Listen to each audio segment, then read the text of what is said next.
कुंकवाच्या करंड्यात घेऊन भाळावं लावावं ते राजमाता राष्ट्रमाता जिजाऊ, ज्यांच्या नामस्मरणाने देहाचा देहू आणि इंद्रायणीची इंद्रायणी होते, ते संत श्रेष्ठ ज्ञानेश्वर महाराज, ते संत श्रेष्ठ जगद्गुरु तुकोबाराय, ज्यांनी आपल्या ज्ञानेश्वरीच्या माध्यमातून घराघरांमध्ये ज्ञानाचा दिवा लावण्याचं काम केलं, ते संत श्रेष्ठ ज्ञानेश्वर महाराज. या महिलांना चूल आणि मूल या संकल्पनेच्या जोखमीतून बाहेर काढून शिक्षणाचा ज्यांनी खरा मार्ग दाखवला, ते सावित्रीबाई फुले आणि ज्योतिबा फुले.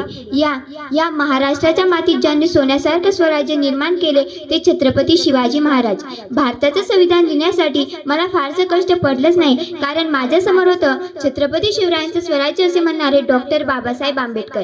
या सर्व महापुरुषांना, महामातांना, महामानवांना माझा त्रिवार अभिवादन.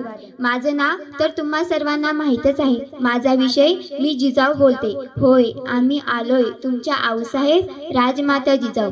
स्वराज्याची पवित्र माती पुन्हा आमच्या मस्तकी लावण्याचं भाग्य आम्हाला लाभलं, ही आई जगदंबेचीच कृपा. पण एक काळ असा होता मावळ्यानो, या मराठी मातीत अनेक परकीय सत्ता थया थया नाचत होत्या. मराठी मुघलांचं सैन्य मुघलांच्या आरमारात घेतपत पडलेलं होतं. शेतकरी हाड्याचं पाणी करून जगत होता. अशा परिस्थितीमध्ये सिंदखेडच्या म्हाळसाराणी आणि लखोजी राजाच्या घरी आमचा जन्म झाला तेव्हा दारांमध्ये रांगोळ्या काढल्या गेल्या, तोरणं लावण्यात आली, हत्तीवरून साखरही वाटण्यात आली आणि आमचं नाव ठेवलं गेलं जिजा. जिजा म्हणजेच जय आणि विजय. म्हाळसाराणीच्या इच्छेखातर आम्ही 6 भाषाही शिकलो. मराठी, संस्कृत, उर्दू, फारसी, अरबी, कन्नड.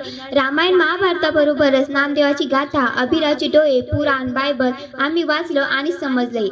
आणि आमच्या मनात एक प्रश्नही निर्माण झाला, धर्म म्हणजे काय? धर्म म्हणजे मान सकल कल्याण की कर्मकांड? आम्ही तलवार चालवतो कुणासाठी? परकीयांची चाकरी आम्ही का करायची? झुंजणार आपण, मरणार आपण आणि मारणारही आपण, आणि निवडून येतो तो शहा बादशाह.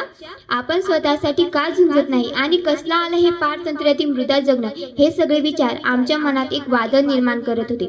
मनात विचार आला, हे मुधाई, किती सोसलंस? एवनाने कापून फेकून दिलेल्या माझ्या लेकरांची प्रेतही तू वाहून नेलीस.